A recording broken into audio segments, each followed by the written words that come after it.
సాధారణంగా 2 సెలవులను ప్రభుత్వం రద్దు చేస్తే ఏం చేస్తారు? ఈసారి 2 సెలవులు పోయాయని తిట్టుకుంటారు. అంతే తప్ప సెలవుల రద్దుపై రాద్ధాంతం చేయరు. కానీ ఫ్రాన్స్ మాత్రం అందుకు భిన్నం. 2 సెలవులు రద్దు అంటే 2 రోజులు ఎక్స్ట్రాగా పనిచేయాలా అంటూ ప్రశ్నించారు. ఉద్యోగులు ఫ్రాన్స్ వ్యాప్తంగా ఆందోళనలకు పిలుపునిచ్చారు. దీనికి తోడు పెన్షన్లను నిలిపేయడం, సంక్షేమానికి నిధులను మాక్రాన్ ప్రభుత్వం కోత విధించడాన్ని ప్రజలు జీర్ణించుకోలేకపోయారు. లక్షల మంది ఫ్రాన్స్ వీధుల్లోకి వచ్చి తమ నిరసనలు తెలియజేశారు.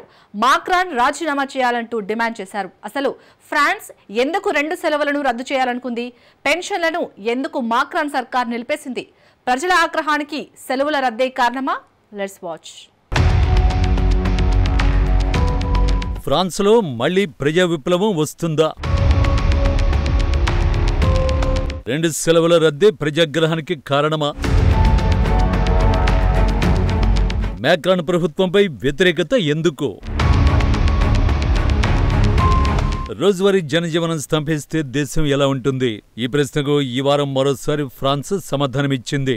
దేశంలో కీలకమైన రవాణా సాధనాలైన ట్రైన్లు నిలిచిపోయాయి, స్కూళ్లు నిర్మానుష్యంగా మారాయి, మెడికల్ షాపులు మూతపడ్డాయి, ఆసుపత్రుల సిబ్బంది విధులను, విద్యార్థులు తరగతులను బహిష్కరించారు.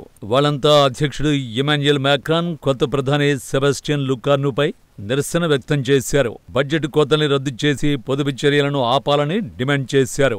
ఇదేమి స్థానికంగా ఏదో ప్రాంతంలో జరిగే ఆందోళనలు ఏమాత్రం కాదు. ప్యారిస్ నుంచి మిర్సెలీ వరకు, లియో నుంచి లీల్ వరకు ప్యారిస్ వ్యాప్తంగా చేపట్టిన నిరసనలు ఇవి. జనజీవనం స్తంభించిపోయింది. అసలు ఫ్రాన్స్ ప్రజలు ఎందుకు ఆగ్రహంగా ఉన్నారు? నిజానికి ఫ్రాన్స్ తీవ్రమైన రుణ సంక్షోభంలో చిక్కుకుంది. సింపుల్ గా చెప్పాలంటే ఆ దేశం సంపాదన తగ్గిపోయింది. అదే సమయంలో వ్యయం అధికమైంది. దీంతో రుణాలు భారీగా పెరిగిపోయాయి. ఫ్రాన్స్ మొత్తం రుణాలు 3.34 లక్షల కోట్ల యూరోలకు చేరుకుంది. నిజానికి ఫ్రాన్స్ జీడీపీ 3.24 లక్షల కోట్ల యూరోలు. అంటే ఆ దేశంలో ఆదాయం కంటే అప్పులే ఎక్కువగా ఉన్నాయని స్పష్టంగా తెలుస్తోంది. నిజానికి ఫ్రాన్స్ రుణాలు గత ఏడాది EU లిమిట్స్ ను దాటి రెట్టింపయ్యాయి. ఆదాయ వ్యయాల మధ్య లోటు పెరిగిపోయింది. ఈ లోటు జీడీపీలో కేవలం 3% మాత్రమే EU అనుమతినిస్తుంది. కానీ ఈ ఫ్రాన్స్ లోటు 5.8% పెరిగింది. దాదాపు EU పరిమితికి రెట్టింపన్నమాట. ఇది ఫ్రాన్స్ రుణాలు ఎంతగా పెరిగిపోయాయో ఈ లోటు స్పష్టంగా చెబుతోంది. సో రుణాలను తగ్గించుకోవాలని ఫ్రాన్స్ ప్రభుత్వం ప్లాన్ వేసింది. దీన్ని పొదుపు మంత్రంగా మాక్రాన్ ప్రభుత్వం చెబుతోంది. అంటే ప్రజా సంక్షేమానికి కేటాయించే నిధుల్లో ప్యారిస్ కోతలు విధించింది. ఈ నిర్ణయంతో ఫ్రాన్స్ ప్రధానిగా ఉన్న ఫ్రాంకోయిజ్ బేరౌ పదవిని కోల్పోవలసి వచ్చింది. గత నెల వరకు ఫ్రాంకోయిజ్ ప్రధానమంత్రిగా ఉన్నాడు. సంక్షేమానికి కేటాయించే నిధుల్లో 4,400 కోట్ల యూరోల కోత విధించాడు. ఈ కోతల్లో భాగంగా రిటైర్డ్ ఉద్యోగుల పెన్షన్లు నిలిపేయాలని ప్రతిపాదించాడు. అంతేకాదు 2 సెలవు రోజులను కూడా ఎత్తేయాలని ఫ్రాంకోయిజ్ నిర్ణయించాడు. 2 సెలవులను ఎత్తేయడం అంటే ఉద్యోగులు 2 రోజులు ఎక్కువగా పనిచేయాల్సి ఉంటుంది.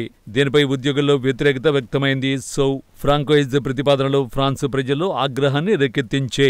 ఈ దెబ్బతో ఫ్రాంకోయిజ్ తన ప్రధానమంత్రి పదవిని వదులుకోవలసి వచ్చింది. ఫ్రాన్స్ పార్లమెంటులో ఫ్రాంకోయిజ్ కు వ్యతిరేకంగా అవిశ్వాస తీర్మానాన్ని ప్రవేశపెట్టారు. ఈ ఓటింగ్లో ఫ్రాంకోయిజ్ కు వ్యతిరేకంగా ఓట్లు పడ్డాయి. దీంతో ఫ్రాంకోయిజ్ రాజీనామా చేయాల్సి వచ్చింది. ఆ తర్వాత ఫ్రాన్స్ అధ్యక్షుడు మాక్రాన్ కొత్త ప్రధానిని ఎంపిక చేశాడు. అతడి పేరు సెబాస్టియన్ లుకార్ను. అతడు యువ నాయకుడు, పైగా మాక్రాన్ కు అత్యంత సన్నిహితుడు. అయితే ఫ్రాంకోయిజ్ ప్రతిపాదనల్ని వెనక్కి తీసుకున్న తర్వాత కొత్త ప్రధాని సెబాస్టియన్ మరో ప్లాన్ తీసుకొచ్చాడు.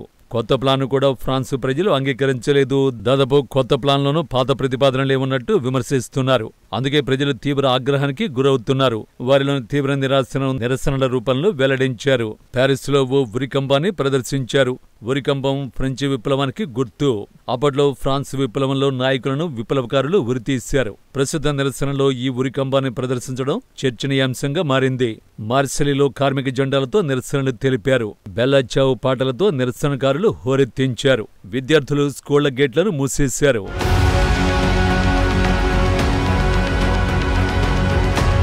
ధనవంతులపై పన్నులు విధించాలన్న ప్లకార్డులను నిరసనకారులు ప్రదర్శించారు. మాక్రాన్ రాజీనామా చేయాలని డిమాండ్ చేశారు. ప్రభుత్వం తీరుతో తాము విసిగిపోయామని, ఇక ఏమాత్రం భరించలేమంటూ ప్రజలు ఆగ్రహం వ్యక్తం చేశారు. అయితే ఆందోళనలను అదుపు చేసేందుకు మ్యాక్రాన్ ప్రభుత్వం భారీగా బలగాలను మోహరించింది. 80,000 మంది పోలీసులు, పారామిలిటరీ బలగాలను దించింది. నిరసనకారులపై వాటర్ క్యానన్లతో దాడి చేశారు. సాయుధ వాహనాలతో ప్రజలను వెంటాడారు. ప్యారిస్, లియోన్ నగరాల్లో మాత్రం పోలీసులు టియర్ గ్యాస్ ను కూడా వినియోగించారు. 100 మందిని పోలీసులు అరెస్ట్ చేశారు. కానీ ప్రజలు మాత్రం ఆందోళనల్ని ఆపడం లేదు. ఈ ఆందోళనలో 10 లక్షల మంది ప్రజలు పాల్గొన్నట్టు ప్రభుత్వం వెల్లడించింది. సంఖ్య ఎలా ఉన్నా ప్రజలు మాత్రం పెద్ద ఎత్తున తరలివచ్చినట్టు ఆందోళనల్ని చూస్తే తెలుస్తుంది. 2023 పెన్షన్ల సంస్కరణల తర్వాత ఫ్రాన్స్లో అతి పెద్ద ఆందోళనలు ఇవే. ఇక ఈ ఆందోళనల టైమింగ్ మరీ ముఖ్యమైనది.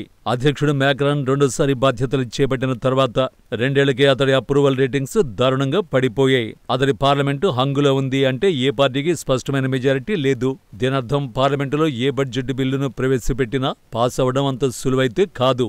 హంగు పార్లమెంటే వీధుల్లోని నిరసనలను శక్తివంతంగా మారుస్తోంది. ప్రధానమంత్రి సెబాస్టియన్ కొన్ని ఊరటనిచ్చే అంశాలను ప్రకటించాడు. మాజీ ప్రధానులకు జీవితకాల హక్కులని రద్దు చేస్తానని హామీ ఇచ్చారు. ఇక 2 సెలవుల రద్దు నిర్ణయాన్ని వెనక్కి తీసుకున్నారు. కానీ ప్రజలు అక్కడితో ఊరట పొందడం లేదు. సెప్టెంబర్ 24లోగా బడ్జెట్ను మొత్తం మార్చాలని పట్టుబడుతున్నారు. ఆలోగా నిర్ణయం తీసుకోకపోతే మళ్లీ సమ్మెలు, నిరసనలు ఉంటాయని హెచ్చరించారు. ఇప్పుడు ఈ అంశం కోర్టుకెక్కుతోంది. సో నిరసనలు మాత్రం ఫ్రాన్స్లో కొనసాగుతున్నాయి. ప్రభుత్వం ఏం చేయాలో తెలియక తలపట్టుకుంటోంది. మ్యాక్రాన్కు మాత్రం ఇది పెద్ద తలనొప్పిగా మారింది.